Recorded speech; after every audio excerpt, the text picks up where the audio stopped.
আপনাদেরকে আরও একবার স্বাগত জানাচ্ছি ডিজিটাল স্টাডি চ্যানেলে। আজকে আমি আপনাদের দাদিকে নিয়ে একটু আলোচনা করব। এই আর্টিকেলের মধ্যেই কিন্তু আপনার দাদি লুকিয়ে আছে, সেটা আপনারা কখনোই ভাবেননি। আপনারা এখন নিশ্চয়ই ভাবছেন আর্টিকেলের মধ্যে আমার দাদি কিভাবে লুকিয়ে থাকতে পারে। দা এর উচ্চারণ কোথাও দা আবার কোথাও দি হয়, তাই এই দুইটি শব্দকে একত্রিত করে আমি দাদি তৈরি করে ফেলেছি। তো অনেকের দাদি জীবিত আছেন, আবার অনেকের দাদি চন্দ্রবিন্দু চাঁদ হয়ে গেছে। তাই আজকে আপনাদের দাদিকে স্মরণ করিয়ে দিই, অর্থাৎ দাদির ব্যবহারটা একটু আলোচনা করি। তারপর ভিডিওর শেষে দা এবং দি এর উচ্চারণ সহজ টেকনিকে জেনে নেব। ইউজ অব দাদি। নিয়ম 1, নির্দিষ্ট কোনো ব্যক্তি বা বস্তু বোঝাতে দা বসে। যদি বলি ছেলেটির দিকে তাকাও, তো এখানে আমরা যদি এটা ইংরেজিতে কনভার্ট করি তাহলে আমরা পাবো লুক অ্যাট দ্য বয়। দেখুন এখানে ছেলেটি একটা নির্দিষ্ট ছেলে, তাই এখানে আমরা বয় এর পূর্বে কিন্তু দা ব্যবহার করেছি। তেমনি করে যদি বলি বইটি টেবিলের ওপর আছে, তাহলে এটা যদি আমরা ইংরেজিতে কনভার্ট করি তাহলে আমরা পাবো the book is on the table. নিয়ম 2, একবচন নাউন দ্বারা সমগ্র জাতি বা শ্রেণী বোঝালে দা বসে। তো চলুন আমরা উদাহরণ ফলো করি। গরু আমাদের দুধ দেয়, এটা যদি আমরা ইংরেজিতে কনভার্ট করি তাহলে আমরা পাবো the cow gives us milk. তেমনি করে যদি বলি ঘোড়া চমৎকার প্রাণী, এটা যদি আপনি ইংরেজিতে কনভার্ট করেন তাহলে আপনি পাবেন the horse is a noble animal. এখানে নবেল এর অর্থ মহৎ নয়, চমৎকার।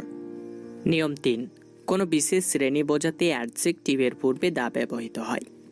যেমন ধনীরা সর্বদাই সুখী নয়, এটা যদি আমি ইংরেজিতে কনভার্ট করি তাহলে আমি পাবো the rich are not always happy. নিয়ম 4, প্রকৃতিতে যা একটি মাত্র আছে তার পূর্বে দা বসে। যেমন সূর্য আকাশে কিরণ দেয়, এটা যদি আমি ইংরেজিতে কনভার্ট করি তাহলে আমি পাবো the sun shines in the sky. তো এখানে সূর্য একটাই আছে, সেই জন্য তার পূর্বে দা ব্যবহৃত হচ্ছে। তেমনি করে যদি বলা হয় চাঁদের দিকে তাকাও, লুক অ্যাট দ্য মুন, তো দেখুন এখানে চাঁদটাও একটাই, সেই জন্য তার পূর্বে দা ব্যবহৃত হচ্ছে। নিয়ম 5, দিকের নামের পূর্বে দা বসে। দিকের নামের পূর্বে দা বসে, যেমন the east, the West, the north, the south, the south east. নিয়ম 6, মাসের তারিখের পূর্বে দা বসে। যেমন the 2nd June, the 5th July. নিয়ম 7, ধর্মগ্রন্থ, সংবাদপত্র, জাহাজ, ট্রেন, বিমান, মহাকাশযান, বিখ্যাত অট্টালিকা, নদী, সাগর, উপসাগর, পর্বতমালা, দ্বীপপুঞ্জ, মরুভূমি ইত্যাদি নামের পূর্বে দা বসে। যেমন দ্য বাইবেল, এখানে বাইবেলটা একটা ধর্মগ্রন্থ, সেই জন্য তার পূর্বে দা ব্যবহৃত হয়েছে। তেমনি করে যদি বলি দ্য রামায়ণ, তাহলে রামায়ণটিও হচ্ছে একটা ধর্মগ্রন্থ, সেই জন্য তার নামের পূর্বে দা ব্যবহৃত হয়েছে। তেমনি করে যদি বলি দি আনন্দবাজার, তো এখানে আনন্দবাজারটা একটা পত্রিকার নাম, সেই জন্য তার পূর্বে আমরা দি ব্যবহার করেছি। তেমনি করে যদি বলি দ্য তাজমহল, তো এখানে তাজমহলটা হচ্ছে একটা বিখ্যাত অট্টালিকা, সেই জন্য তার পূর্বে দা ব্যবহার হয়েছে। এবার চলুন আমরা পরের নিয়মটা একটু লক্ষ্য করি। নিয়ম 8, যে স্থানের নামের বর্ণনাত্মক বিশেষ অর্থ আছে তাদের পূর্বে দা বসে। যেমন দ্য পাঞ্জাব, দ্য নেদারল্যান্ডস। নিয়ম 9, সমষ্টিবাচক দেশের সংক্ষিপ্ত নামের পূর্বে দি অথবা দা বসে। যেমন দি ইউকে, তো এখানে ইউকের ফুল ফর্ম হচ্ছে দি ইউনাইটেড কিংডম।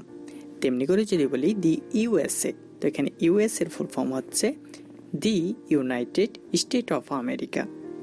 তাহলে কোনো দেশের নামকে সংক্ষিপ্তকরণ করার জন্য তার পূর্বে আমাদেরকে দি বা দা ব্যবহার করতে হবে। ওকে। নিয়ম 10, জাতি বা সম্প্রদায় বোঝাতে দা বসে। যেমন the English, the Bengali, the Hindu, the Muslim, the Sikh ইত্যাদি। আবার যদি শুধু ইংলিশ বলে তাহলে সেটা শুধু ভাষা হবে, তেমনি করে যদি বেঙ্গলি বলে তাহলে সেটা শুধু ভাষাই হবে। নিয়ম 11, অ্যাডজেক্টিভ এর সুপারলেটিভ ডিগ্রি এবং অরিজিনাল নাম্বার বা ক্রমবাচক শব্দের পূর্বে দা বসে। যেমন সে ক্লাসের মধ্যে সবচেয়ে ভালো ছেলে, এটা আপনি ইংরেজিতে কনভার্ট করুন, দেখুন আপনি পাবেন he is the best boy in the class. তেমনি করে যদি বলা হয় সে সবচেয়ে সুন্দরী মেয়ে, এটা আপনি ইংরেজিতে কনভার্ট করেন তাহলে আপনি পাবেন she is the most beautiful girl. নিয়ম 12, কোনো বিশেষ শ্রেণীর মধ্যে তুলনামূলক সাদৃশ্য বোঝাতে প্রপার নাউন এর পূর্বে দা বসে। যেমন কালিদাস ভারতের শেক্সপিয়র, এটাকে যদি আপনি ইংরেজিতে কনভার্ট করেন তাহলে আপনি পাবেন Kalidas is the Shakespeare of India. নিয়ম 13, অ্যাডজেক্টিভ এবং কমন নাউন যদি অ্যাবস্ট্রাক্ট নাউনের মতো ব্যবহৃত হয় তাহলে দা বসে। যেমন বোকার মতো কাজ করো না, এটা যদি আপনি ইংরেজিতে কনভার্ট করেন তাহলে আপনি পাবেন do not play the full.